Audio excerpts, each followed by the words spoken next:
نحمده ونصلی علی رسولہ الکریم اما بعد فاعوذ باللہ من الشیطان الرجیم بسم اللہ الرحمن الرحیم طٰہٰ ما انزلنا علیک القرآن لتشقی الا تذکرۃ لمن یخشی صدق اللہ مولانا العلی العظیم۔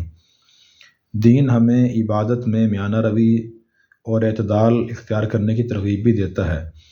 اس لیے ترغیب دیتا ہے کہ اعتدال ہی کا نام اصل صحت ہے۔ اگر یہ عبادت میں اعتدال نہ ہو تو آدمی بے اعتدالی کا شکار ہو جاتا ہے، پھر اس کی وجہ سے اس کے بہت سے فرائض اور ذمہ داریاں چھوٹ جاتی ہیں، اور بے اعتدالی کی وجہ سے صحت پہ برے اثرات پڑتے ہیں اور اسلام کی غلط تصویر بھی لوگوں کے سامنے جاتی ہے۔ اس لیے ہمیں دین کہتا ہے کہ عبادت میں اعتدال اختیار کیا جائے۔ نبی کریم صلی اللہ علیہ وسلم شروع میں بہت زیادہ عبادت فرماتے تھے، اور رات کے وقت جیسے ایک حدیث میں بھی ہے کہ آپ نے ایک مرتبہ رات کے وقت ایک نماز میں سورہ بقرہ، سورہ آل عمران اور سورہ نساء، غالباً سورہ مائدہ کا تذکرہ بھی ہے، وہ آپ نے ساری پڑھی، اور آپ اتنی عبادت فرماتے تھے کہ آپ صلی اللہ علیہ وسلم کے پاؤں مبارک ورم آ جاتے تھے۔ تو دن کے وقت آپ لوگوں کو دعوت تبلیغ کا فریضہ انجام دیتے تھے تاکہ لوگ اسلام میں داخل ہو جائیں، بار بار لوگوں کے پاس جایا کرتے تھے۔ تو اللہ تبارک و تعالیٰ نے آپ کو سورہ طٰہٰ کی پہلی آیت میں تنبیہ فرمائی کہ آپ اس میں اعتدال لے کے آئیں۔ فرمایا کہ ما انزلنا علیک قرآن لتشقی، ہم نے قرآن اس لیے نازل نہیں کیا تاکہ آپ مشقتیں پڑ جائیں، الا تذکرۃ لمن یخشی، یہ اللہ سے ڈرنے والے کے لیے بطور نصیحت کے ہم نے نازل کیا ہے۔ نبی کریم صلی اللہ علیہ وسلم نے بھی جہاں ہر عبادت کے فضائل بیان فرمائے، تسبیح کے، تلاوت کے، نفل نماز کے، نفل روزوں کے، نفل حج عمرے کے، تو وہاں آپ صلی اللہ علیہ وسلم نے اعتدال کی تلقین بھی فرمائی، اور جہاں آپ نے محسوس فرمایا کوئی شخص بے اعتدالی کا شکار ہے تو آپ نے پھر اسے تنبیہ فرمائی اور اس کی حوصلہ افزائی نہیں فرمائی کہ ماشاءاللہ آپ بہت اچھا کام کر رہے ہیں۔ چنانچہ ایک حدیث میں آتا ہے، حضرت عائشہ رضی اللہ عنہا فرماتی ہیں کہ میرے پاس ایک عورت بیٹھی تھی، نبی کریم صلی اللہ علیہ وسلم تشریف لے آئے تو پھر آپ نے پوچھا کہ یہ کون ہے؟ تو میں نے عرض کیا کہ یا رسول اللہ، یہ وہ عورت ہے جن کی نماز کا چرچا بہت زیادہ ہے۔ تو محدثین نے فرمایا کہ ان کی شاید رات کی عبادت کا تذکرہ بہت زیادہ تھا، کہ وہ رات کو بہت زیادہ عبادت کرتی تھی۔ تو آپ نے فرمایا کہ ما علیکم ما تطیقون، ان باتوں کو چھوڑ دو، تمہاری ذمہ داری اتنی ہے جتنی تم طاقت رکھتے ہو۔ اللہ تعالیٰ ثواب دینے سے اکتاتے نہیں ہیں، بندہ ہی اکتا جاتا ہے۔ تم اتنا ہی عبادت کرو جتنی تمہیں عبادت کرنے کی طاقت ہو، اور اعتدال کے ساتھ عبادت کرو۔ اسی طرح مسجد نبوی میں آپ نے دیکھا کہ رسی بندھی ہوئی تھی دو ستونوں کے درمیان میں، تو آپ نے پوچھا کہ یہ رسی کس نے باندھی، کس مقصد کے لیے باندھی گئی ہے؟ تو بتایا کہ یا رسول اللہ، حضرت زینب رات کو عبادت کرتی ہیں، جب وہ عبادت کرتے ہوئے تھک جاتی ہیں پھر رسی کو پکڑے کھڑی ہو جاتی ہیں وہ، تاکہ سستی ختم ہو جائے۔ تو پھر آپ نے ان کو فرمایا کہ بھئی یہ رسی کھول دو، جب تک نشاط اور چستی سے اللہ تعالیٰ کی عبادت کرنے کی توفیق ہو تو عبادت کرو، اور جب نیند کا غلبہ ہو تو پھر نیند کرو۔ اگر ایسا نہیں کرو گے تو ہو سکتا ہے کہ عبادت کرنے والا اللہ تعالیٰ سے استغفار کر رہا ہو، اور نیند غلبے کی وجہ سے اس کے منہ سے اللہ تعالیٰ کو معاذ اللہ کے لیے برے الفاظ نکل رہے ہوں۔ دیکھیں آپ نے اس میں بھی اعتدال کا حکم دیا۔ اور اسی طرح حضرت عبداللہ بن عمر بن العاص رضی اللہ عنہ کا واقعہ ہے کہ ان کے والد نے شادی کی بیٹے کی، اور پھر اپنی بہو سے پوچھا کہ بتاؤ آپ نے ہمارے بیٹے کو کیسا پایا؟ تو انہوں نے عرض کیا کہ ماشاءاللہ آپ کے بیٹے تو بہت نیک اور دیندار آدمی ہیں، انہیں دنیا سے کوئی غرض اور تعلق واسطہ ہی نہیں ہے، وہ ساری رات عبادت کرتے ہیں، دن کو روزہ رکھتے ہیں، تلاوت کرتے ہیں اور قرآن کریم پڑھتے رہتے ہیں۔ تو ان کے والد سمجھ گئے کہ بیوی کے حقوق کی طرف توجہ نہیں ہے۔ انہوں نے جا کر نبی کریم صلی اللہ علیہ وسلم سے ان کی حالت بتائی، تو آپ نے بلا کے فرمایا کہ عبداللہ آپ کی عبادت کے معمولات کیا ہیں؟ تو انہوں نے بتایا کہ یا رسول اللہ، روزانہ قرآن کریم ختم کرتا ہوں، روزانہ روزہ رکھتا ہوں، اور رات کو نوافل پڑھتا ہوں، عبادت کرتا ہوں۔ تو آپ نے فرمایا کہ لا تفعل، ایسا نہ کرو، ان لنفسک علیک حقا، آپ کے جسم کا بھی آپ کے ذمہ حق ہے، وان لزوجک علیک حقا، آپ کی بیوی کا بھی آپ کے ذمہ حق ہے، وان لزورک علیک حقا، آپ کے مہمان کا بھی آپ کے ذمہ حق ہے، وان لعینیک علیک حقا، آپ کی آنکھوں کا بھی آپ کے ذمہ حق ہے۔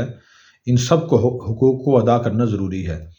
صرف عبادت نفلی ادارہ کثرت سے کرنا، باقی حقوق کو چھوڑ دینا، یہ طریقہ درست نہیں۔ پھر آپ نے فرمایا کہ تم مہینے میں قرآن ختم کر لیا کرو، اور مہینے میں 3 روزے نفل آپ کے لیے کافی ہیں۔ تو انہوں نے عرض کیا کہ نہیں یا رسول اللہ، تو بہت کم ہو جائیں گے اور میں زیادہ کر سکتا ہوں۔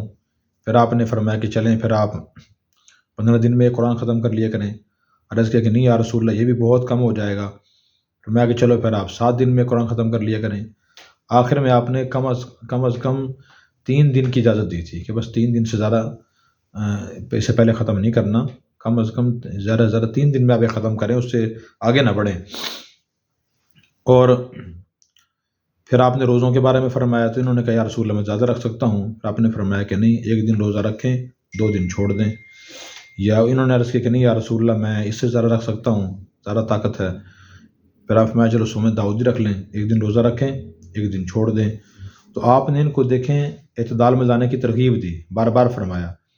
تو پھر جب یہ بوڑھے ہوئے تو اس وقت ان کے لیے اپنے معمولات کو پورا کرنا بہت مشکل ہو گیا تھا اور چھوڑنے کو دل بھی نہیں چاہتا تھا کہ زندگی بھر کا معمول تھا۔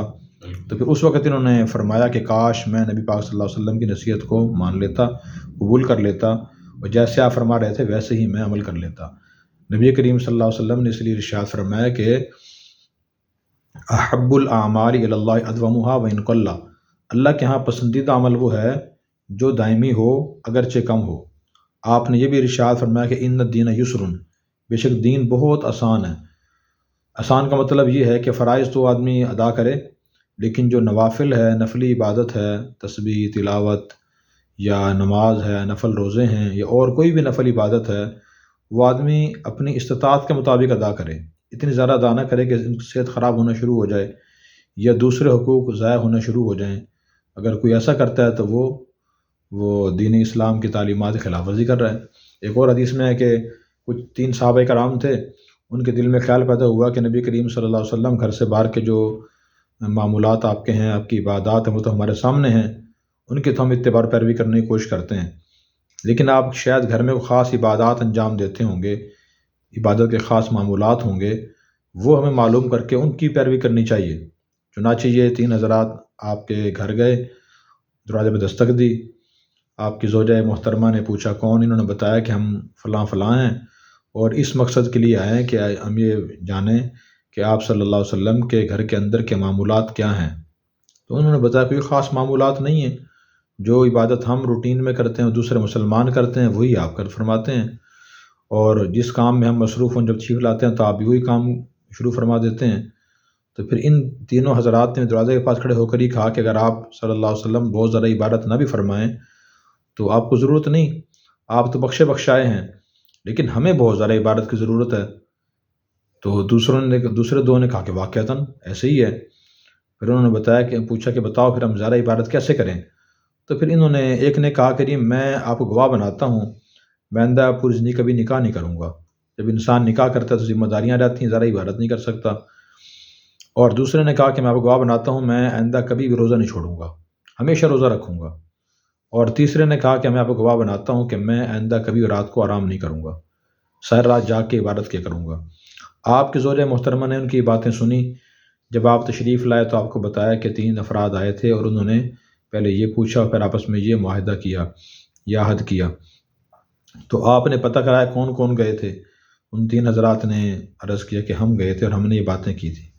تو پھر آپ نے فرمایا کہ میں تم سے زیادہ اللہ تعالیٰ سے ڈرتا ہوں اور تم سے زیادہ میرے دل میں اللہ کا تقویٰ خوف خدا ہے اور معرفت ہے، لیکن میں رات کو آرام بھی کرتا ہوں اور نیند بھی کرتا ہوں، اور میں روزہ رکھتا بھی ہوں، چھوڑتا بھی ہوں، اور میں نکاح کرتا ہوں۔ النکاح من سنتی فمن رغب عن سنتی فلیس منی، نکاح میرا طریقہ ہے، جو میرے طریقے سے منہ موڑے گا تو اس کا مجھ سے کوئی تعلق نہیں ہوگا۔ تو آپ نے اس میں بھی اعتدال کی ترغیب دی کہ جتنا ہو سکے مسلمان نفل عبادات میں، نفل اعمال میں اپنی استطاعت کے مطابق اعتدال سے عمل کرنے کی کوشش کرے۔ ساری زندگی آپ کا یہی معمول رہا۔ اچھا، آج ہمیں اس کی کیا ضرورت ہے؟ آج دیکھیں ہم عمومی طور پہ تو لوگ عبادت نہیں کرتے، اکثریت مسلمانوں کی وجہ فرض نماز بھی نہیں پڑھتی۔ کسی علاقے میں لوگ 5% نمازی ہیں، کسی میں 2% ہیں، کسی میں 3% ہیں۔ ایسا ہمارے ہاں پاکستان میں نہیں ہے کہ کسی علاقے میں 10% یا 50% لوگ نمازی ہوں، 70% ہوں، ایسا نہیں ہے۔ تو عام ماحول میں تو جو لوگ عبادت نہیں کرتے ان کو عبادت کی ترغیب دینی چاہیے، تو کم از کم وہ فرض عبادت تو انجام دیں، نوافل کی بھی ترغیب دینی چاہیے، خود آپ صلی اللہ علیہ وسلم نے بھی نوافل کی ترغیب دی ہے، اشراق کی، چاشت کی، وبین کی، نماز تہجد کی، اللہ کے اسماء کے ذکر کرنے کی، سبحان اللہ، الحمدللہ، لا الہ الا اللہ، اللہ اکبر، اس کی ترغیب دی ہے۔ تو عام حکم تو یہ ہے کہ اس کی ترغیب دی جائے۔ البتہ جو شخص عبادت میں افراد کا شکار ہو کہ بہت زیادہ عبادت کرتا ہو، پھر اس کے لیے یہ چیزیں یہ ہیں کہ انہیں بتایا جائے کہ آپ افراد کے اندر افراط میں مبتلا نہ ہوں، اعتدال کا راستہ اختیار کریں۔ یہ بھی بڑی حکمت کی بات ہے کہ جو لوگ عبادت کثرت سے اتنی کر رہے ہوتے ہیں وہ یہ اقتصاد اور اعتدال کی تعلیمات سے ناواقف ہوتے ہیں، اور جو عبادت نہیں کر رہے ہوتے وہ یہ کہتے ہیں جی اللہ تعالیٰ نے کتے پانی پلانے والے کو معاف کر دیا تھا، پتہ نہیں کون سی نیکی اللہ کو پسند ہے، اللہ معاف کر دیں گے، ہم مسلمان شاید ہمارا اسلام داخل ہونا، نبی کی امت میں ہونا ہی ہماری نجات کے لیے کافی ہے۔ تو دونوں یہ باتیں افراط تفریط والی ہیں۔ البتہ آج بھی امت میں بہت سے یا جو عبادت کرتے ہیں ان میں لوگ ایسے بہت سے ہیں جو افراط کا شکار ہوتے ہیں، اور ہمیں ایسے بہت سے عبادت گزاروں کے معمولات ہی ملتے ہیں کہ وہ 1000 رکعت نفل پڑھتے تھے، یا وہ روزانہ قرآن کریم ختم کر لیا کرتے تھے، یا رمضان المبارک کی راتوں میں وہ آرام ہی نہیں کرتے تھے۔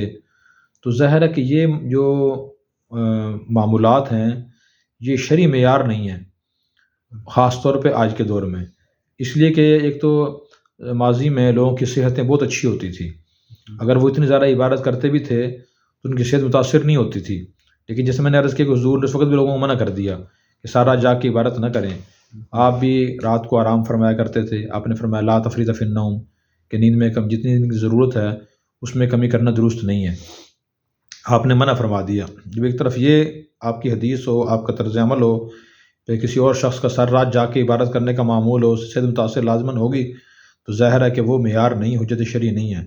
قرآن کریم میں اللہ نے فرمایا کہ اطیعوا اللہ و اطیعوا الرسول، کہ اللہ اور اللہ کے رسول کی اطاعت کرو۔ لقد کان لکم فی رسول اللہ اسوۃ حسنہ، تمہارے لیے نبی کی زندگی میں بہترین نمونہ ہے۔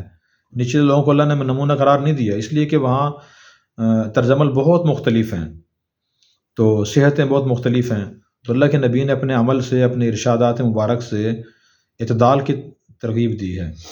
تو آج کل لوگوں کی صحتیں ہی بہت کمزور ہیں، اگر ایک دن آدمی کی نیند پوری نہ ہو تو اگلا سارا دن آدمی کا پریشانی میں گزرتا ہے، اس کے معاملات بہت ذرا متاثر ہوتے ہیں۔ تو ایک تو عبادت میں اعتدال ضروری ہے، جتنے بھی نفلی کام ہیں، کسی کو نیکی کی بات کہنی ہے، برائی سے منع کرنا ہے، اس میں بھی اعتدال ضروری ہے۔ اگر ایک آدمی سے بھی اعتدالی کا شکار ہو جائے تو اس سے مسائل پیدا ہوتے ہیں۔